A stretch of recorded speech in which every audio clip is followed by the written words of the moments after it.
Assalamualaikum warahmatullahi wabarakatuh. Waalaikumsalam warahmatullahi wabarakatuh. A'udzu billahi minasyaitonir rajim. Bismillahirrahmanirrahim. Wa bihi nasta'inu ala umuri dunya waddin. Sayyidina wa maulana Muhammadin wa ala alihi wa sahbihi ajma'in. Amma ba'd. Hadirin sekalian, pemirsa LDNU, senang sekali setelah sekian purnama kita dapat berjumpa lagi dalam acara kajian tematik LDNU untuk yang pertama di tahun 2022 ini. Nah, seperti biasanya di sini saya tidak sendiri, ada narasumber luar biasa yang menemani saya pada sore hari ini. Di sebelah saya sudah ada Ustadz Amin Akbar yang akan memaparkan beberapa materi mengenai tentang keistimewaan bulan Sya'ban. Nah, selanjutnya kita beri waktu dulu kepada narasumber kita untuk menyapa pemirsa semua. Terima kasih waktunya. Assalamualaikum warahmatullahi wabarakatuh. Pemirsa yang dirahmati Allah, LDNU MBC Majagung. Alhamdulillah pada kesempatan sore hari ini kita dapat menyambung kembali program podcast yang mana kali ini oleh moderator mengambil tema yaitu tentang bulan Sya'ban. Mudah-mudahan nanti apa yang kita kaji, kita bahas menambah wawasan bagi kita semua, menjadi ilmu yang bermanfaat juga. Amin ya rabbal alamin. Nah, selanjutnya ini Ustaz, masuk kepada pertanyaan. Bulan Sya'ban ini kan satu bulan sebelum bulan Ramadan. Tentunya jika bulan Ramadan saja sangat istimewa, bulan Sya'ban itu juga tidak kalah istimewanya. Apa saja sih Ustaz keistimewaan di bulan Sya'ban itu? Ya, terima kasih waktunya yang telah diberikan kepada saya. Untuk pertanyaan apa sebenarnya keistimewaan di bulan Sya'ban itu, sebenarnya bulan Sya'ban itu terkait beberapa hadis Rasulullah SAW adalah bulan di mana dilupakan, ya sebenarnya bulan yang banyak dilupakan oleh umatnya Kanjeng Nabi. Kenapa bulan Sya'ban itu banyak dilupakan umatnya Kanjeng Nabi? Karena bulan Sya'ban itu terhimpit oleh dua bulan yang sangat mulia, yaitu bulan Rajab, kemudian bulan Ramadan. Oleh karena ini posisinya terjepit, maka istilahnya harbit nas kalau sekolah itu hari kejepit nasional.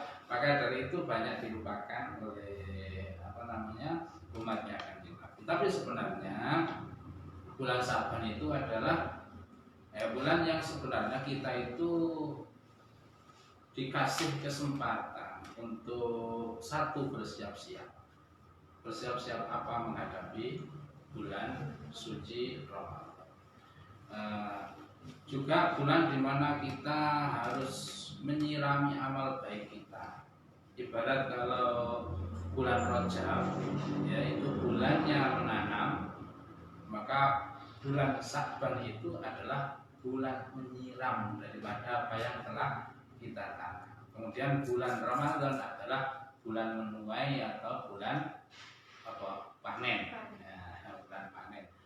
Kemudian juga bulan yang kita sebenarnya disuruh atau dianjurkan banyak-banyak berdoa. Ya. Intinya pada bulan Ramadan ini 3 yang harus yang mungkin saat ini saya jelaskan adalah 1, bulan persiapan menuju bulan Ramadan. Yang nomor 2 adalah bulan apa tadi? Menyirami amal baik. Yang ketiga adalah bulan di mana kita harus memperbanyak doa. Nah, nanti itu kita bahas satu persatu. Nah, selanjutnya nih Ustaz, tadi kan jenengan sudah menjelaskan bahwasanya bulan Sya'ban ini termasuk bulan menyiram.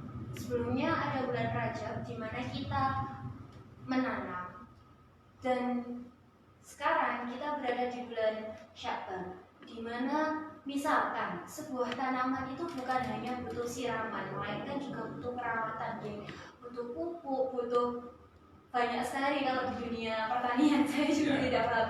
Kalau bulan Ramadan itu bulannya memanen.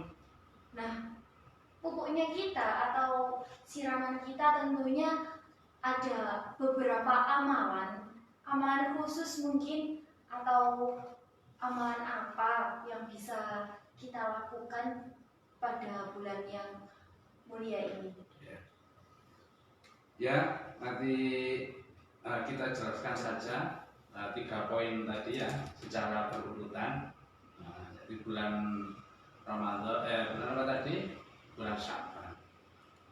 Bulan Sya'ban adalah apa tadi? Bulan yang banyak dilupakan oleh manusia karena posisi bulan ini terjepit antara 2 bulan mulia, yaitu bulan Rajab dan bulan Ramadan. Kemudian tadi dari 3 yang materi akan kita angkat, kita bahas di podcast sore kali ini. Pertama, bulan apa tadi? Bulan apa? Bulan persiapan. Ya. Bulan persiapan. Persiapan apa? Persiapan menuju Ramadan. Ini terkait daripada bulan yang banyak dilupakan tadi. Justru Rasulullah itu menekankan bahwa bulan ini adalah bulan persiapan, bukan bulan dilupakan. Itu beranjak dari hadis yang diriwayatkan Imam Tirmidzi, "Dzalika," kata Rasulullah SAW, "dzalika syahrun." Bulan Sya'ban itu adalah syahrun, bulan yaghfulun nasu anhu, di mana manusia itu melupakan. Dzalika syahrun yaghfulun nas anhu. Padahal wa huwa syahrun turfa'u fihil a'mal ila rabbil alamin, di mana pada bulan bulan Sya'ban ini ya, sekarang kan sudah masuk bulan Sya'ban, itu adalah bulan di mana amal kita selama 1 tahun, kata Kanjeng Nabi, bahwa syahrun turfa'u fihil a'mal ila rabbil alamin. Amal kita selama 1 tahun itu setiap bulan Sya'ban, persisnya setiap malam nisfu Sya'ban, malam separuh daripada bulan Sya'ban, amal kita selama setahun itu diangkat, dilaporkan ke Allah Subhanahu wa Ta'ala. Istilahnya kita buka lembaran baru. Ditutup amal kita selama 1 tahun, dilaporkan kepada Allah. Terus nanti setelah itu, setelah Sya'ban, pertengahan Sya'ban yang kedua, berarti kita sudah memulai lembaran catatan buku yang baru. Nah, itu. Makanya Kanjeng Nabi, "Fa'uhibbu ayyurfa'a amali wa ana shaimun." Oleh karena di bulan Sya'ban itu dan di pertengahan bulan Sya'ban itu adalah di mana amal selama 1 tahun itu diangkat. Saya suka kalaupun nanti akhir daripada catatan amalku itu wa ana shaimun, aku dalam keadaan puasa. Nah, jadi beranjak dari situ, bulan Sya'ban ini adalah bulan yang sebenarnya bukan bulan yang leha-leha, nyantai-nyantai. Nanti kita setelah itu karena disuruh untuk berpuasa, justru untuk menghadapi ke sana kita harus bersiap-siap. Bersiap-siap apa? Bersiap-siap iman kita. Apa itu seperti apa? Misalkan di bulan Sya'ban ini kita gunakan untuk apa? Bertobat. Karena tobat itu di dalam sebuah amalan yang baik, atau kalau orang itu ingin menjadi baik, sebelum dia mengarah ke sana, pertama-tama yang dilakukan adalah bertobat. Jadi ibaratnya tobat itu adalah fondasi. Maka kalau rumah itu tidak ada fondasinya, ya gampang roboh. Begitu juga amalan-amalan yang baik itu ada fondasinya. Apa fondasi daripada amal baik itu adalah tobat. Itu persiapan pertama. Kemudian persiapan kedua adalah ilmu. Karena kita menghadapi bulan Ramadan. Bulan Ramadan bulan di mana kita diwajibkan berpuasa.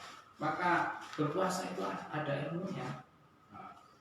Apa kewajiban puasa, apa yang membatalkan puasa, kemudian amalan-amalan apa yang baik dilakukan di saat berpuasa, terus amalan-amalan apa yang harus dijaga tidak dilakukan, meskipun umpama amalan itu dilakukan tidak membatalkan puasa, tapi apa yang baik dihindari ketika berpuasa. Itu persiapan ilmu.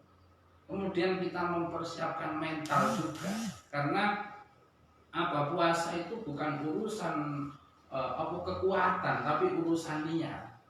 Banyak sekali orang yang bertubuh besar atau misalkan orang laki-laki itu sangat maco lah, tapi dia nggak kuat berpuasa. Karena apa? Mentalnya yang nggak kuat. Banyak orang bekerja keras, sebenarnya di luar sana banyak orang bekerja keras. Mulai berangkat pagi sampai pulang sore, bekerja keras, kuli bangunan, kadang petani, dia mampu melaksanakan puasa. Kenapa? Sebenarnya mentalnya. Yang dimaksud mental itu adalah apa? Niat. Jadi puasa itu yang dipersiapkan di bulan di bulan Sya'ban. Kemudian kita juga mempersiapkan keluarga. Misalkan kita punya istri, punya anak, kita kasih tahu mereka ini bulan Sya'ban ini, dimana setelah 1 bulan ini selesai kita menghadapi puasa itu diwajibkan begini, diwajibkan begitu, disunahkan seperti ini, disunahkan seperti itu, menata keluarga. Kemudian juga kita menyiapkan di dalam bulan Sya'ban ini untuk menghadapi Ramadan, menyiapkan jihad. Bukan jihad yang digembar-gemborkan itu di jalan Tamrin, bukan.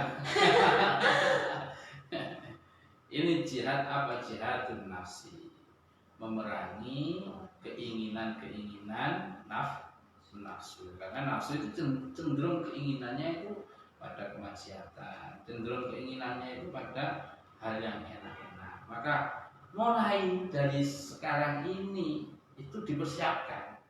Makanya tadi bulan persiapan dipersiapkan. Karena nafsu itu kalau tidak ditata sedemikian rupa, kemudian nanti dikhawatirkan kaget. Kan banyak orang bertanya kadang-kadang, katanya Ramadan itu setan dibelenggu, dicancang. Ya, kok masih ada orang nggak puasa? Masih banyak orang. Masih banyak orang berpuasa, masih banyak kaki-kaki yang berada di warung karena badannya nggak ada yang kelihatan. Padahal setan sudah dibelenggu, dicincang. Mestinya kan nggak bisa sudah Buddha menungso menggoda manusia kan? Iya. Memang setan tapi nafsu kan tidak. Nah, jadi karena nafsu itu sudah terbiasa enak, ketika mulai sekarang tidak dikasih pelajaran untuk menghadapi Ramadan, ya nanti di Ramadan kaget nanti akhirnya begini bahasa. Jadi setan dibelenggu, setan dicincang, tapi nafsu kan tidak. Jadi ya harus keduanya ini. Karena nafsu itu alat setan. Nah, kalau nafsu sudah terbiasa enak, setan sudah nggak pakai alat karena nafsunya sudah berjalan sendiri kan. Itu bulan apa? Bulan Sa'ban ini bulan apa ya? Mempersiapkan jihad. Tapi jihad nafsu, bukan jihad di jalan. Takbir. Kemudian bulan dakwah. Artinya memang mencari ilmu di bulan yang baik itu ganjarannya, pahalanya juga berlipat ganda. Begitu juga berbuat kejelekan. Berbuat kejelekan di bulan yang baik itu kejelekannya juga sama, bukan dihapus, enggak. Kejelekannya juga sama. Nah, satu bulan apa? Persiapan kita menyiapkan iman kita, menyiapkan ilmu, menyiapkan mental, menyiapkan keluarga, jihadun nafsi, melatih nafsu, bulan dakwah. Persiapan yang pertama. Kemudian persiapan bulan bulan Sya'ban adalah bulan menyirami amal saleh. Seperti tadi yang ditanyakan ya. Ini beranjak lebih mudah lagi. Kemudian yang ketiga adalah bulan Sya'ban adalah bulan berdoa. Ya, bulan berdoa biasanya kalau bulan Sya'ban itu apa ya? Misalkan kalau sampean itu nisfu Sya'ban, apa yang kami lakukan biasanya? Putri. Habis maghrib Apa deh? Bacaan deh. bacaan. Pokoknya kan dulu TV ya. Ngopi atau turu atau main apa? Main HP-an. Loh, gini. Kenapa kok saya mengambil tema termasuk bulan Sya'ban itu bulan berdoa? Ini kenapa? Karena begini. Di bulan Sya'ban itu ya, di bulan Sya'ban, di pertengahan bulan Sya'ban, ketika pertengahan bulan Sya'ban ya, setelah terbenamnya matahari berarti maghrib, dan besok tanggal 15 berarti kan malam tanggal 15 malam ya kan? 15 malam atau 14? 15 Berarti besoknya tanggal malam. 15. Besok kan siangnya itu tanggal 15 malam. Oh. Ya. Terbenamnya matahari itu Allah Subhanahu wa taala. Maksudnya rahmatnya diturunkan ke langit pertama. Dan Allah menawarkan barang siapa yang dalam hadis itu, barang siapa yang malam ini pas nisfu Sya'ban itu ya, pas nisfu Sya'ban ketika matahari terbenam ya, mulai saat itu rahmat Allah diturunkan ke langit pertama. Allah bilang barang siapa yang malam ini minta ampunan, maka aku ampuni dosanya. Barang siapa yang malam ini minta rezeki gini, aku kabulkan permintaannya. Barang siapa yang malam ini minta dihindarkan dari musibah ini, musibah itu, aku kabulkan, aku hindarkan dia dari musibah. Barang siapa yang malam ini gini, semua apa yang ia minta aku kabulkan. Pas apa itu? Nisfu Sya'ban. Pas ketika amal kita diangkat kan? Nah, pas kita amal kita diangkat ke langit. Oleh karena itu para ulama-ulama itu ketika disusahkan beliau membiasakan apa? Membaca Yasin. Biasanya pertama diniatkan supaya ya, Yasin 3 kali habis maghrib itu biasanya kan banyak jamaah di masjid maupun di musola, ada kadang-kadang di majelis taklim, atau kalau mungkin ya nggak bisa berjamaah ya sendiri. Nah, itu membaca Yasin yang pertama kita niatkan apa, supaya minta kepada Allah supaya diberi panjang umur dalam kesehatan, keberkahan, kan gitu. Kan nanti Allah sendiri yang apa? Nawarin, memberikan penawaran.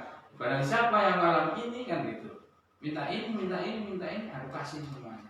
Minta ampun pun saya kabulkan, saya ampuni dosanya. Pertama, Yasin niat apa? Panjang, minta panjang umur dalam kesehatan, dalam keberkahan. Yang kedua apa? Minta rezeki yang banyak. Jangan hanya banyak saja, yang halal dan berkah. Nah itu rezeki yang banyak, halal dan berkah. Kenapa? Ini sama pentingnya. Halal itu penting, berkah juga penting. Kenapa kok berkah juga penting? Karena rezeki yang berkah ini keluarnya dari halal. Jangan kita cari rezeki haram mudah-mudahan berkah. Berkah apanya? Oh, haram. Halal ini keluarnya, berkah ini keluarnya dari halal. Setelah halal baru kita minta berkah. Apa fungsi daripada berkah itu? Nah, kalau rezeki itu berkah, akan mendorong kepada orang yang diberi rezeki hal berkah tadi, semakin lama rezeki itu menjadikan dia semakin tambah baik. Menjadi tambah rezekinya, tapi dia tambah baik, tambah kaya misalkan, dia tambah dermawan. Misalkan orang itu tambah pintar, dia tambah tawadhu, gitu. Bukan tambah. Biasanya kan penyakit orang pintar itu apa? Sombong. Sombong, sama dengan penyakit orang kaya. Dan itu wajar-wajar saja. Kalau bodoh sombong ini. Wajar yang disombongkan. Tapi meskipun seperti itu nggak baik, nggak berkah. Nah, jadi yang kedua setelah membaca Yasin yang kedua diniatkan apa? Meminta rezeki yang banyak, yang halal dan yang berkah. Yang nomor 3, minta kepada Allah dihindarkan dari berbagai macam musibah. Nah itu digunakan berdoa. Makanya bulan Syaban itu bulan apa? Berdoa. Itu Allah Subhanahu Wa Taala berfirman dalam Al-Quran. Kenapa kok kita pakai Yasin? Kok nggak langsung berdoa saja? Ya berdoa juga bagus, pakai Yasin juga bagus. Ya. Kenapa kok Yasin nggak Al-Baqarah? Ya Al-Baqarah juga boleh. Kenapa kok Al-Baqarah nggak Quran khatam? Ya malah baik kan gitu. Ya terserah, yang penting kan amal baik kan itu. Ya ayyuhalladzina amanu taqullah. Wahai orang-orang yang beriman, ittaqullah, bertakwalah kepada takutlah kepada Allah. Takut apa? Khauful iqab. Takutlah kamu apa sih? Wabtagu ilaihil wasilah, dan carilah wasilah wasilah itu apa? Lantaran instrumen, ya, carilah wasilah wabtagu ilaihil wasilah, untuk kamu itu jauh dari neraka, carilah lantaran. Lantarannya apa ya? Dengan amal baik tadi, baca Yasin, baca. Jadi memakai lantaran amal baik. Ya Allah, saya membaca Yasin. Yasin itu baik atau jelek? Baik. Al-Baqarah lebih bagus lagi. Bagus. Kulhu Jadi cukup bagus. Khatam Quran juga malah artinya itu amal baik. Amal baik itu bisa dibuat untuk wasilah. Jadi apapun amal baik. Cuma para ulama itu yang dibiasakan itu kita kan al ulama warasatul ambiyah. Kita membaca Yasin itu sebagai ulama kan gitu. Terus dalilnya apa? Nawabtalu ilaihil wasilah. Jadikan amal baik wasilah untuk menjauhkan diri dari keburukan siksa Allah. Nawabtalu ilaihil wasilah aima yuqarribukum ilaihi min ta'atihi. Itulah tadi sebelum persiapan atau pembahasan untuk pembahasan bulan Sya'ban. Jadi bulan Sya'ban itu intinya adalah bulan satu persiapan untuk menghadapi bulan Ramadan. Yang kedua bulan menyirami amal baik, artinya amal baik kemarin yang sudah kita laksanakan kita lestarikan. Kemudian yang ketiga adalah bulan memperbanyak doa, terutama nanti pada malam apa? Nisfu Sya'ban, juga berpuasa, berdoa. Itu sekiranya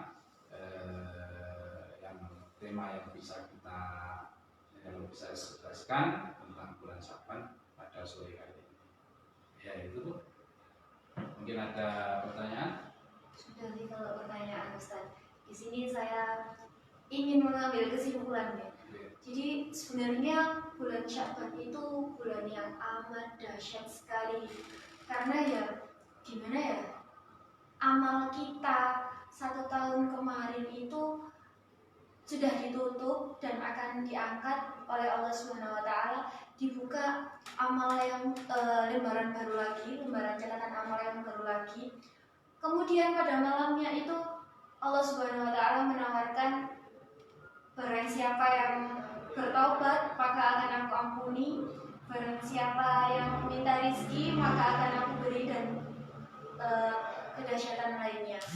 Maka marilah kita memperbanyak amal soleh, memperbanyak amal baik di bulan yang mulia ini, di bulan yang istimewa ini, dan semoga kita senantiasa dalam lindungan serta keberkahan Allah Subhanahu wa taala. Ustadz, sebelum ditutup mungkin ada pesan kepada pemirsa semuanya? Ya, bersama-sama kita persiapkan diri kita untuk membuka lembaran baru dengan catatan amal yang baik, dan selaya kita meminta pertolongan kepada Allah, mudah-mudahan ke depan kita selalu tambah berkah, tambah baik, dan akhirnya kita husnul khotimah dalam keadaan apapun, dan dalam apapun kita juga diberi husnul khotimah. Itulah kiranya pesan pribadi saya, buat saya pribadi juga buat semua pemirsa. Itu sudah cukup ya? Alhamdulillahirrahmanirrahim. Baik, telah kita saksikan bersama kajian tematik LDNU pada sore hari ini dengan tema keutamaan bulan Sya'ban. Semoga dalam kajian ini bisa menambah wawasan, ilmu, dan juga keberkahan untuk kita semua. Amin amin ya rabbal alamin. Di sini saya selaku moderator sekaligus mewakili pemateri dan seluruh kru yang bertugas, sekurang-kurangnya saya sampaikan permohonan maaf yang sebesar-besarnya. Wallahu muwaffiq ila aqwamit thoriq. Assalamualaikum warahmatullahi wabarakatuh. Waalaikumsalam.